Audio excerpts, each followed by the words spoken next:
TWR से प्रसारित जिंदगी की राह कार्यक्रम में आप सबका हार्दिक स्वागत बा। परमेश्वर हर एक आदमी में जिंदगी का सांस डाल देले बड़न। यही वजह से सगरी जीव से अधिक समझ रखेला, तब वो जिंदगी में मानसिक संतुलन और अशांति के बीचा में जिएला।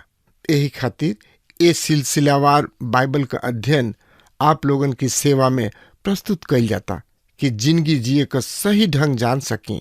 कृपा करके देखी और सुनी ताकि परमेश्वर आपकी जिंदगी का रास्ता दिखावस।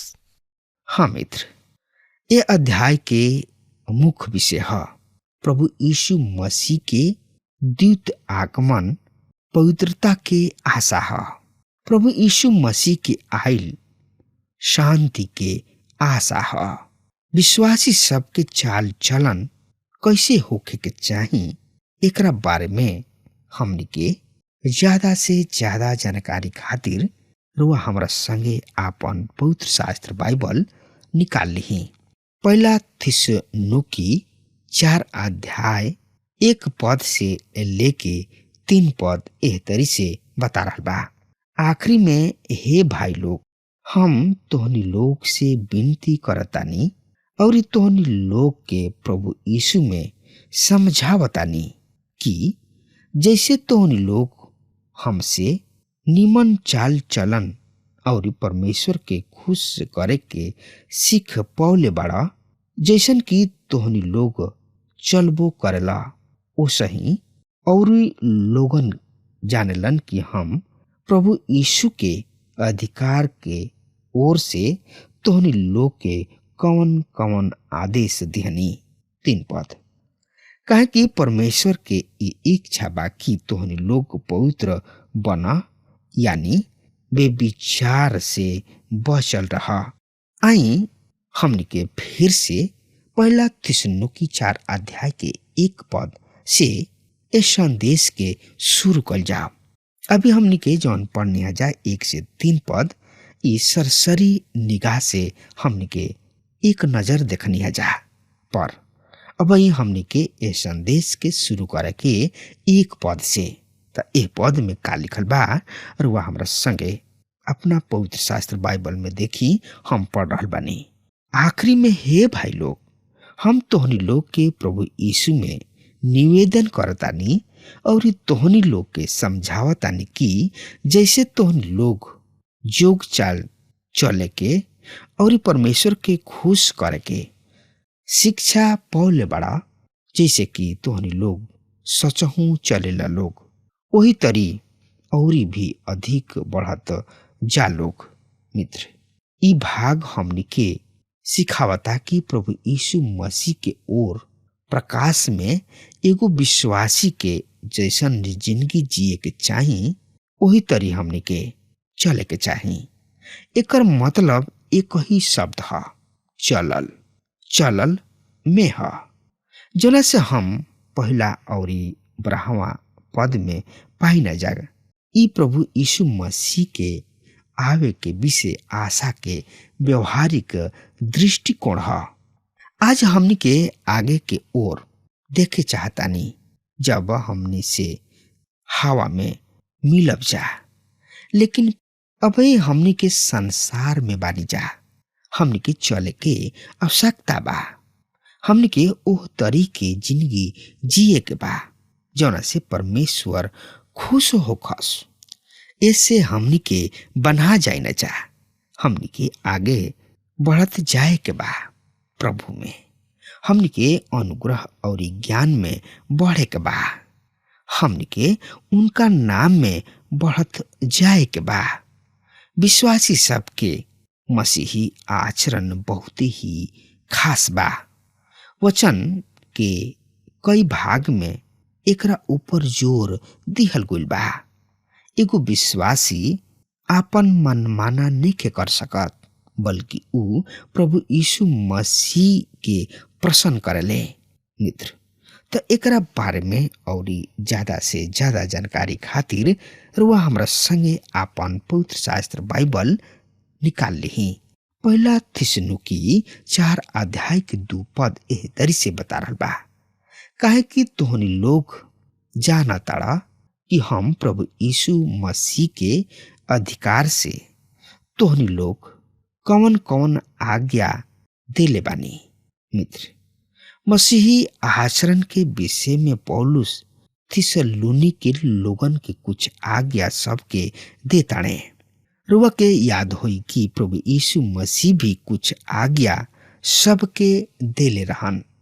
एकरा में से कुछ आज्ञा सब नया बाड़ी सा। एकरा बारे में हम बहुत ही सावधानी के साथ बात करे चाहतानी। 10 आज्ञा एगो पापी के उद्धार में कुछ कीमत नहीं खे राखत, ना तो ई मसीही नियम के दर्जा के हा। 10 आज्ञा सबके उद्देश्य अपना हाथ से लेवे के बा, ताकि वो हमनी के हाथ में लेके क्रूस किने आवे और कहे, हे छोट जन, तोहनी लोग के उद्धार की आवश्यकता बा।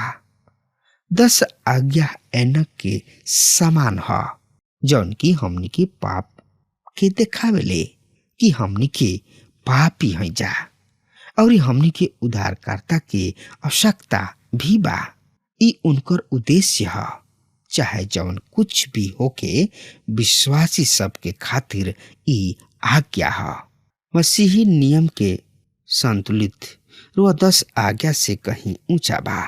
5वां अध्याय में विश्वासी सब खातिर हमनी के 22 आज्ञा सबके देख पाइब जा। अब सवाल के उठल स्वाभाविक बा, यदि एगो आदमी 10 आज्ञा के पालन नहीं के कर सकत त औरी ऊंचा आज्ञा के पालन कैसे कर सकता। पवित्र शास्त्र बहुते ही साफ साफ बतावले कि मनुष्य कभी भी 10 आज्ञा के पालन ना कर सकेले। प्रिय श्रोता मित्र भाई बहन, और ज्यादा से ज्यादा जानकारी खातिर वह हमरा संगे आपन पवित्र शास्त्र बाइबल निकाल ली। प्रेरितों के काम 15 अध्याय के 7 से 11 पद इस तरी से बता रहा बा। एकरा बारे में हम यह पद के रुआ सामने पढ़ल बनी। जब बहुते वाद विवाद हो चुकल, तब पतरस खड़ा होके ओनी लोग से कहलन, भाई लोग, तोहनी लोग जाना तड़ा जा कि बहुते दिन पहले परमेश्वर तोहनी लोग में से हमरा के चुनले की गैर यहूदी लोग हमरा मुंह से सुसमाचार के वचन सुने और विश्वास करे, और परमेश्वर जवन की दिल के जानेलन, हमरे ही तरी तोहनी लोग के भी पवित्र आत्मा देके तोहनी लोग के पक्ष में गवाही दे।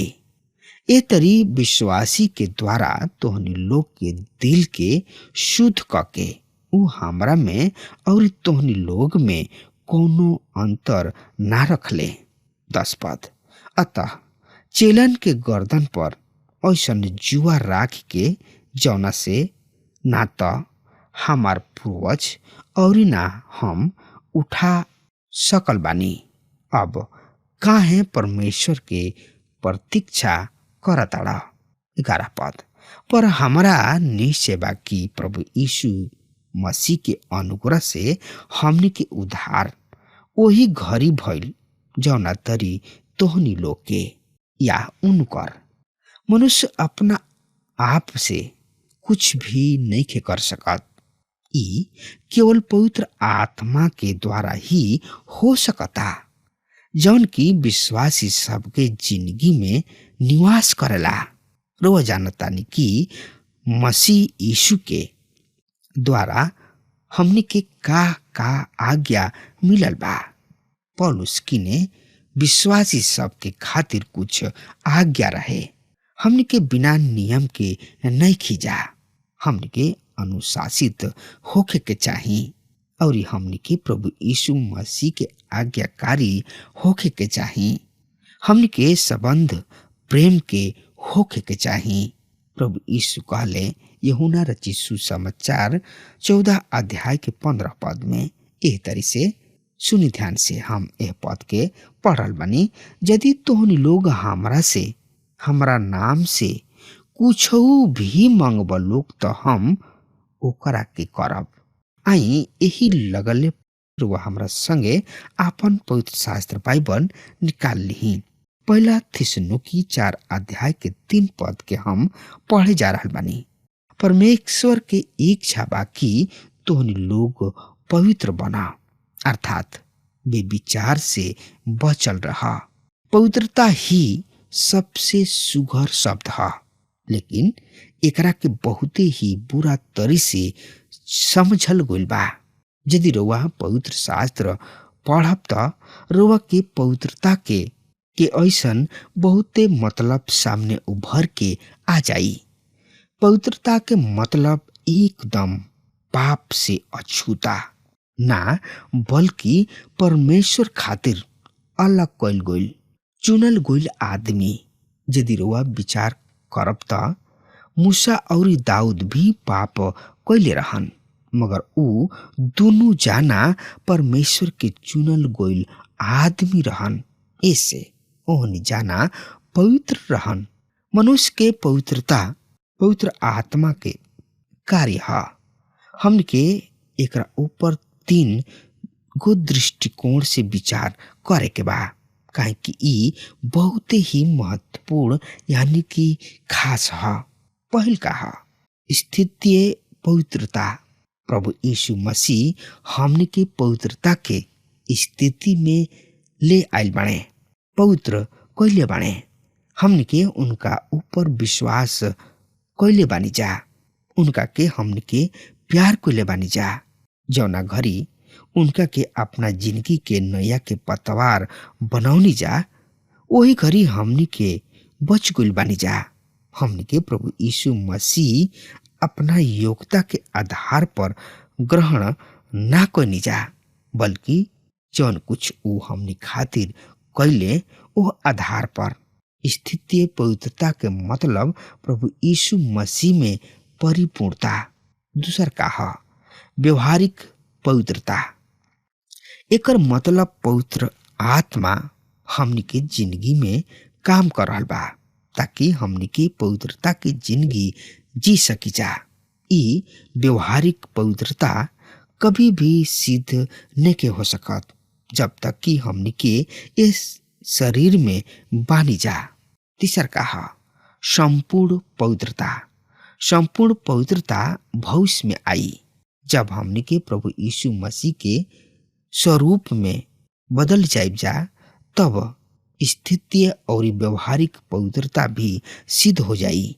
मित्र, पवित्रता के शाब्दिक अर्थ परमेश्वर खातिर अलग कइल गइल। जौना घड़ी एगो पापी प्रभु यीशु मसीह किने आवेले और उनका के अपन व्यक्तिगत उद्धारकर्ता के रूप में ग्रहण करेले, तब वो आदमी परमेश्वर के उपयोग के खातिर अलग कइल गइल बन जाला। ई बात सिखावल गइल बा जब एगो आदमी प्रभु यीशु मसीह किने आवेला तो उद्धार पावल आदमी बन जाला, छुटकारा भइल आदमी बन जाला, ऊ प्रभु यीशु मसीह के हो जाला। पौलुस कहताने पवित्रीकरण में भी प्रभु यीशु मसीह के इच्छा है, रुआ पवित्र उद्देश्य के खातिर अलग कइल गइल बानी, ताकि परमेश्वर के खातिर इस्तेमाल होखी। परमेश्वर के ई इच्छा हर एगो विश्वासी खातिर रहा। तोहनी लोग विचार से बचल रहा। ई मत सोचा लो कि ई आज्ञा केवल थिस्सलुनीकी के कलीसिया के खातिर ही है। ई मत सोचा कि केवल उहे पाप में जी रहल बाणे, खास तौर से शारीरिक पाप। और ई मत सोचा कि ई केवल रोमी शासक के समय रहे और लोग बेविचार के पाप में सौनाइल रहन। मित्र, आज भी हमनी के पाई न जा कि लोग शैतान की आराधना कर रहल बाणे और रहस्यमयी काम भी कर रहल बाणे। ए तरी आराधना के साथ ई सब बहुते बात जुड़ल बा। खलोल शास्त्रीय भी बहुत ऐसन बात की खोज के लोगन के सामने पेश करे चाहेलन और हर एगो बात में शारीरिक अभिलाषा के समावेश है। बड़ा ही दुख की बात बाकी जब ई सुने में आवेला कि कोनो कार्यकर्ता शारीरिक पाप में पड़ गइल।